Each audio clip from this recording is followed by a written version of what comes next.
नमस्कार दोस्तों, मैं एडवोकेट बसंती बिष्ट और आप लोगों का अपने चैनल बासु की लाइफ में बहुत बहुत स्वागत करती हूँ।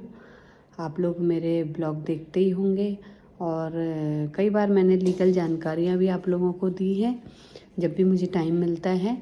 तो इस बार मुझे कई महिलाएं जो आती हैं, पीड़ित महिलाएं, तो वो मुझसे एक क्वेश्चन बार बार करती हैं कि महिला सेल और महिला पुलिस थाना क्या एक ही होता है। तो मैं आज आपको इस बारे में जानकारी देना चाह रही हूँ कि आप कभी भी थाने में जाते हैं या फिर कोर्ट में आते हैं तो आप लोगों के जहन में एक बात आती है कि महिला सेल, आखिर महिला सेल और पुलिस थाना, महिला पुलिस थाना क्या है, क्या ये एक ही है? तो मैं आप लोगों को बताना चाहूँगी कि महिला सेल और महिला पुलिस थाना अलग अलग है।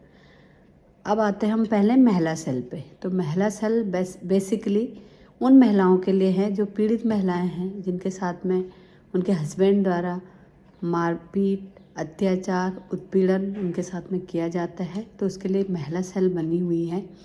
महिला सेल में सबसे पहले तो मेरी अपनी बहनों से यही रिक्वेस्ट है कि आप लोग महिला सेल में जाने से डरें नहीं, क्योंकि कई लोगों के जहन में ये बात आती है कि महिला सेल में सज़ा भी हो सकती है। तो सबसे पहले मैं आप लोगों को ये बता दूं कि महिला सेल में कोई सज़ा का प्रावधान नहीं है।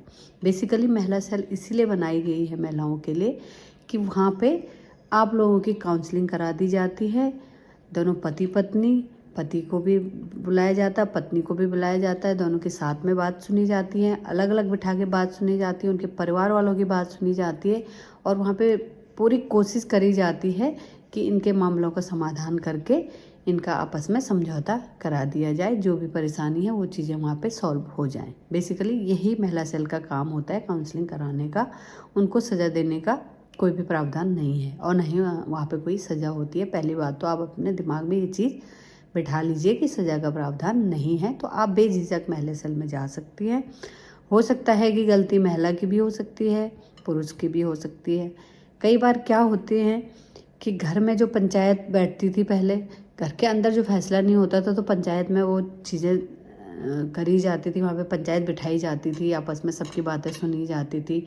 उसके बाद उसमें एक बात रखी जाती थी कि भी दोनों पक्षों के सुनने के बाद पंचायत ये फैसला देती है और उस फैसला को सब लोग मान लिया करते थे।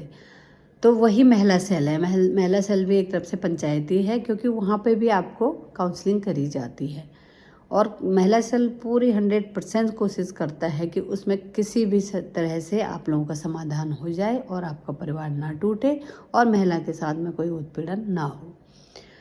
अगर तो वहाँ पे समाधान हो जाता है तो फिर उसमें रिपोर्ट लग जाती है कि भाई दोनों पक्षों के बीच में समझौता हो गया है और दोनों पक्ष अपना साथ रह रहे हैं।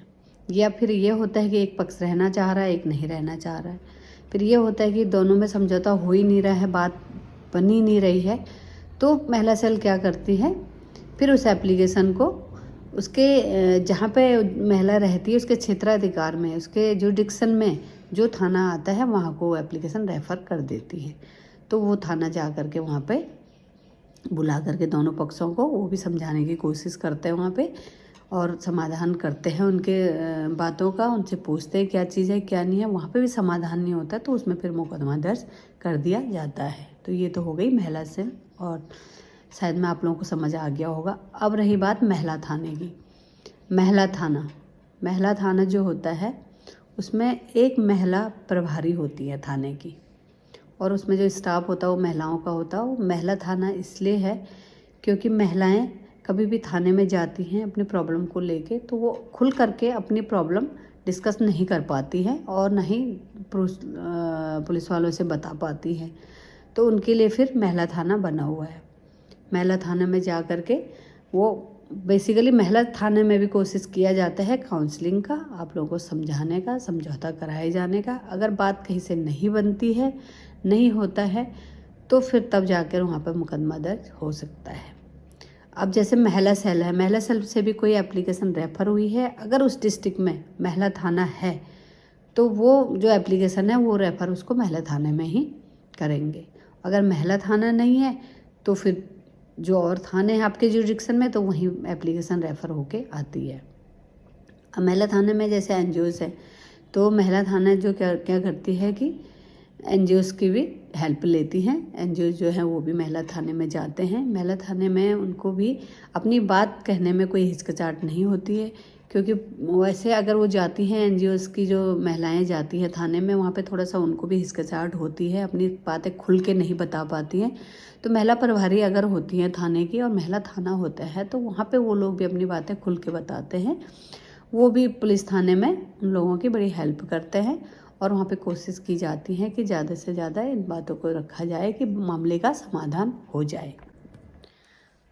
और मैं आप लोगों को एक बात ये भी बताना चाहती हूँ कि हमारे पूरे भारतवर्ष में अभी पुलिस थाने 16,000 से ज़्यादा पुलिस थाने हैं, परंतु महिला थाना अभी लगभग 700 के आसपास हैं। अभी महिला पुलिस थाने ज़्यादा नहीं हैं और इन पे आगे कोशिश की जा रही है कि हर डिस्ट्रिक्ट में एक महिला थाना हो तो ज़्यादा बढ़िया है, क्योंकि पीड़ित महिलाओं को महिला थाने में जाने में कोई हिचकिचाहट नहीं होती है और वो वहाँ पे अपनी बात को खुल के रख सकती हैं और खुल के बात कर सकती हैं। तो महिला थाने होने से महिलाओं को परेशानियाँ तो दूर होंगी उनकी, जो चीज़ वो खुल के नहीं बोलती हैं, आधी अधूरी बात बोलती हैं, डरी सहमी होती हैं और अपनी बातों को खुल के नहीं बता पाती हैं। तो महिला पुलिस थाने अगर होंगे तो उससे उनको सहूलत मिलेगी। तो दोस्तों, आज मुझे उम्मीद है कि आप लोगों को समझ आ गया होगा कि महिला सेल और महिला पुलिस थाने में क्या अंतर है। तो मेरी अपनी बहनों से यही गुजारिश है कि आप जब भी महिला सेल में जाते हैं तो प्लीज़ अब डरें नहीं और अपने आप एप्लीकेशन लिखें। एप्लीकेशन के तहत आप जाएं, वहाँ पे आपके वहाँ पे काउंसलिंग होगी और आपको भी अपने हट में नहीं रहना है। ये पारिवारिक मामला है। पारिवारिक मामले में तो ऐसे होते हैं कि जहाँ पे 4 बर्तन हैं वो बचते भी हैं, थोड़ा बहुत तो छुटुर पुटुर तो होती रहती है, मगर जब तक एक्चुअल में कोई ज़्यादा मतलब वायलेंस अगर वाकई में हो रहा है तो आपको तुरंत महिला सेल की हेल्प लेनी चाहिए। आपको थाने में कोर्ट में जाने से पहले महिला सेल में जाना चाहिए, क्योंकि ये परिवार का मामला है। एक बार आपको मौका देना चाहिए।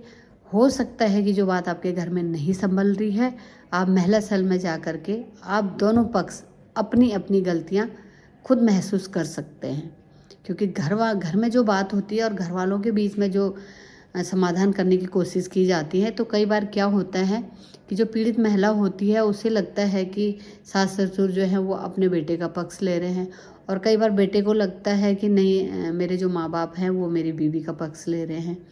तो वो मामला फिर सुलझ नहीं पाता है, तो बात बहुत काफ़ी आगे बढ़ जाती है। तो कोशिश ये करिए कि अगर आपको लगता है कि पीड़ित हैं और वाकई में आपके साथ में उत्पीड़न हो रहा है, तो आप कहीं जाने के अलावा सबसे पहले आप महिला सेल में जाइए। महिला सेल में आप दोनों लोगों की काउंसलिंग होगी। दोनों लोगों को अपनी अपनी कमी के बारे में वहाँ पता लग जाएगा कि भाई हमें क्या कमी है। ईगो में मत जाइए, क्योंकि आप एक फैमिली है। और आप लोगों को ये देखने को भी मिल रहा होगा कि अभी पिछले ये 4-5 सालों से इतनी तलाक के दरों में वृद्धि हुई है कि बहुत सारे तलाक हो रहे हैं और म्यूचुअल डिवोर्स सबसे ज़्यादा हो रहे हैं।